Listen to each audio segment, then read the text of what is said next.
Normally, I'm not a cash guy. I will never have more than 10% of my money in cash at any time. But in this market right now, with so much potential for a drop at any time, it's a little scary. Bear gang till I die, ho. Swooped up the homies and we about to start a sideshow. We're getting a little bit of a cool down, guys. Volume is starting to die in the market here. Not a good look. If Trump does not get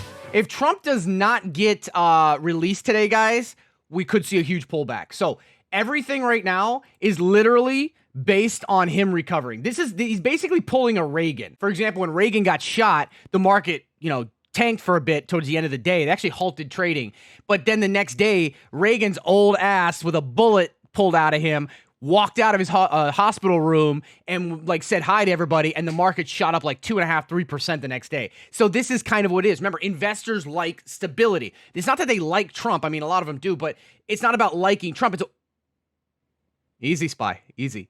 It's about stability, right? And if Trump is getting worse, the chances of right before an election, Supreme Court nomination, Pence becoming the president, having to campaign, and then it's a disaster, right? Nobody likes that. But if the president's recovering, markets are like, all right, fuck. So what did I tell you guys this morning in the morning call? I said expect a gap up, and then from there we don't know. So what did I say this morning in the morning call? I said expect a gap up. Where was that gap? Look.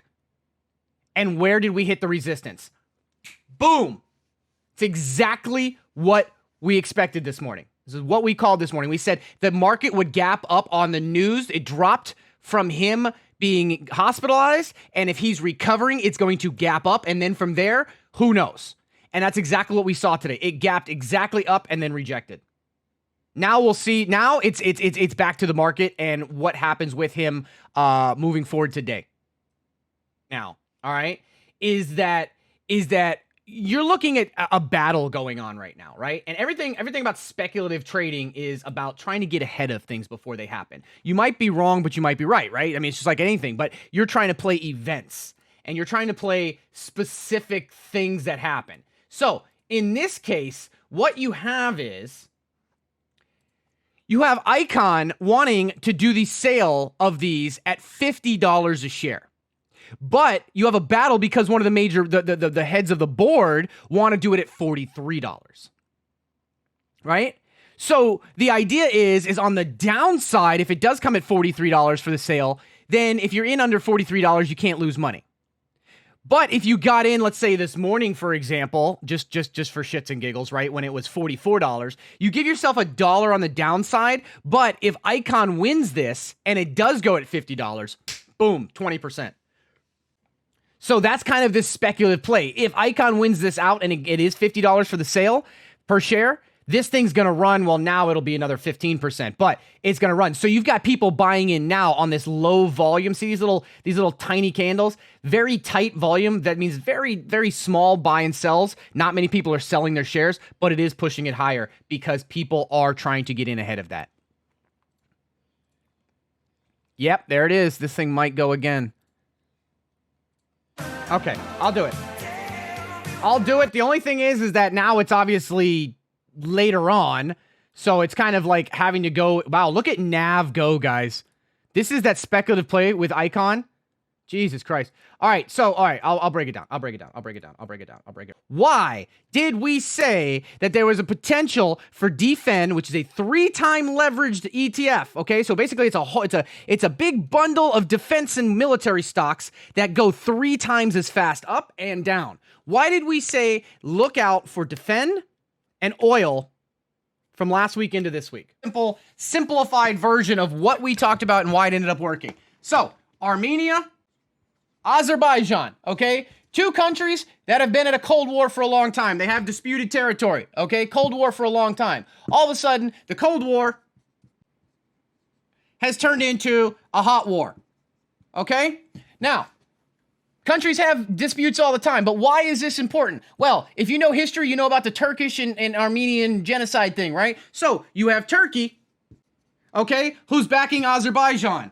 You have Russia, who is backing Armenia. All right, now what's the problem? Turkey's part of what? NATO. Who else is part of NATO? Us and everybody else in Europe. These guys, part of the Eastern Coalition, okay? Big people. Big money, all right? Now, why is this a big deal? Because Turkey came out and said they are backing Azerbaijan last week, and we're like, oh shit, that's not good. Okay, they're not backing them with weapons and stuff yet, but they're backing them. Well, guess what? Guess who this weekend, and we said this would be a concern, decided to come out and back Armenia? Russia. So now you have the Eastern Coalition, you have a NATO, an Eastern Coalition member, a NATO ally getting involved in this. So when that happens and escalations happen, the idea that other people within NATO or the Eastern Coalition are going to start, adding up or putting, infrastructure in that area goes up, right? Because remember, stocks are about pricing in the future.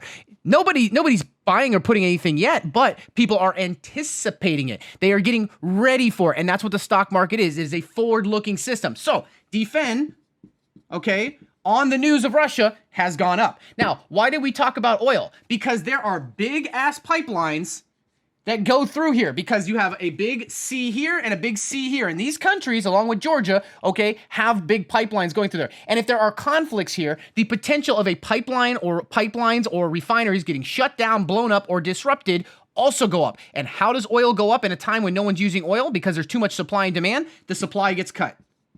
Okay, and that would cut supply, causing supply to go demand at levels, meaning oil price goes up. That is a TLDR of why what we said last week, what the expectations were if this escalated. It has escalated, and both of those have gone up today since then. Pumping what? Very little volume on the day as a whole. Be careful this week. Oh, absolutely. Absolutely. What did we say this morning during the call, right? So we said today would most likely, since the president seems to be doing good, we would gap up, right? So this was the gap, right? This was the original gap right here at 337. We saw it reject 337 twice, and then this was the third time. On that third time, we were like, okay, either rejects and falls or we break through. We busted through, and tech was the driving factor. So now we have come above the gap, right? The question is now, is with the volume dying, does it stay or does profit taking happen? And what if his condition isn't as good as everybody thinks it is? There's so much going on here that I'm literally just sitting back like, okay, I'll take my day trades, my swing trades, and move on from there. Now, this is just a generalization. Okay? This is a generalization. Okay? Obviously, you need market support, whatever. I'd have a quarter of it in the market. At least I have some skin in the game. So if the market keeps running up, I'm making at least something. I'm not missing out on it entirely, but I also don't have too much in case there's something that happens. The president dies, there's an election disruption, coronavirus takes over the world, whatever, and the market crashes. I don't want to be fully exposed, right? But I want to have some skin in the game. Right now, maybe not all in gold, but like, hedge, okay? Whether you have some in crypto, some in gold, some in silver, but I would definitely use dollar hedges right now, because if a stimulus gets passed of 1.8 trillion or more, or if Biden gets in presidency, which is more likely to have a stimulus on the higher end, the value of the dollar could see a huge slide, and gold would most likely get a nice run, right? But if the market stays supportive and on the bullish sector, and even if that stimulus doesn't get pushed off and the gold like stays sideways or goes down, it's going to be pretty much even here, okay? So you're going to be okay. And then I'd have more in cash right now just until there's more stability in the market.